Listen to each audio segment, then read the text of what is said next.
Assalamualaikum warahmatullahi wabarakatuh. Nama saya Hasan Fikri. Di sini saya akan mengerjakan tugas sosioinformatik.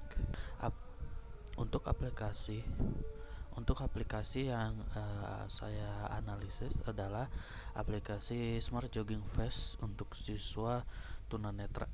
Salah satu contoh penelitian atau aplikasi yang masuk ke dalam kategori asistif dan enabling teknologi adalah pengembangan Smart Jogging Fast untuk optimasi pembelajaran pendidikan jasmani siswa tunanetra. Teknologi ini dirancang untuk membantu individu dengan disabilitas atau tantangan tertentu, dalam hal ini tunanetra, untuk berpartisipasi dalam aktivitas yang sebelumnya sulit diakses. Contohnya adalah olahraga, sehingga meningkatkan kualitas hidup dan kesejahteraan mereka. Lalu alasan aplikasi ini termasuk sebagai social computing adalah penelitian ini dapat dikategorikan ke dalam bidang social computing karena teknologi ini secara inheren menggabungkan sistem komputasi dengan interaksi dan konteks sosial penggunanya. Teknologi ini memungkinkan siswa tunanetra untuk berpartisipasi dalam kegiatan kelompok atau umum. Dalam hal ini adalah olahraga tanpa memerlukan pendampingan fisik konstan. Hal ini mengurangi isolasi sosial dan meningkatkan inklusi. Lalu yang akan saya bahas di sini itu pertama dari sisi sosial. Social computing berfokus pada bagaimana komputer dapat mendukung, memfasilitasi, atau mempelajari interaksi sosial. Dalam konteks Smart Jogging Fast,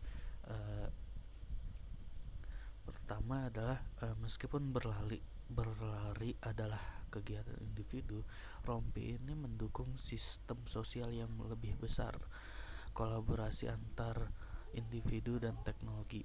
Rompi berfungsi sebagai rekan yang memberikan umpan balik nonverbal atau getaran untuk memastikan keselamatan dan keberhasilan aktivitas sosial. Penerapan rompi ini berdampak langsung pada kesejahteraan pengguna. Kemampuan berolahraga secara mandiri meningkatkan rasa percaya diri, kemandirian, dan kesehatan mental, yang semuanya merupakan faktor sosial kunci dalam kualitas hidup. Lalu dalam sisi computing, sosial komputasi memerlukan pengembangan sistem komputasi yang mampu memahami, merespon, dan memediasi perilaku sosial. Dalam penelitian ini, rompi menggunakan teknologi komputasi seperti sensor, GPS, microcontroller atau aplikasi untuk mengumpulkan dan memproses data dari lingkungan dan dari pengguna. Sistem komputasi harus menerjemahkan data teknis menjadi informasi yang bermakna secara sosial. Dalam hal ini, getaran atau suara yang berfungsi sebagai instruksi keselamatan dan navigasi. Algoritma di dalamnya harus sensitif terhadap kebutuhan spesifik pengguna tunanetra. Perancangan rompi adalah fokus utama HCI dalam social computing, memastikan bahwa interaksi antara pengguna dan perangkat efektif dan intuitif dalam mendukung tujuan sosial. Mengapa hal ini penting dalam konteks social computing? Penelitian ini penting karena ia berada di persimpangan antara teknologi asistif, well-being, dan social computing, yaitu pertama, jembatan antara fisik dan digital. Rompi ini adalah contoh dari ambient intelligence atau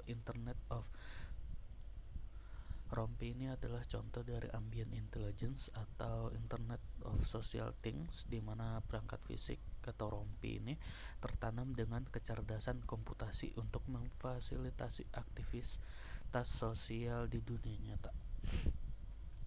Lalu ada inovasi inklusif. Ini adalah studi kasus penting tentang bagaimana teknologi komputasi dapat dirancang secara inklusif untuk mengatasi disabilitas. Social computing harus melayani semua segmen masyarakat, dan proyek ini menunjukkan bagaimana teknologi dapat menghilangkan hambatan partisipasi sosial. Lalu ada desain berorientasi pengguna. Pentingnya ada pada desain yang berpusat pada manusia atau human-centered design. Keberhasilan rompi ini tidak hanya bergantung pada akurasi GPS-nya, tetapi juga pada seberapa baik pengalaman sosial pengguna ditingkatkan. Ini adalah inti dari social computing, menggunakan komputasi untuk memperkaya pengalaman hidup manusia. Oke, itu saja dari saya. Mohon maaf jika ada kesalahan. Wassalamualaikum warahmatullahi wabarakatuh.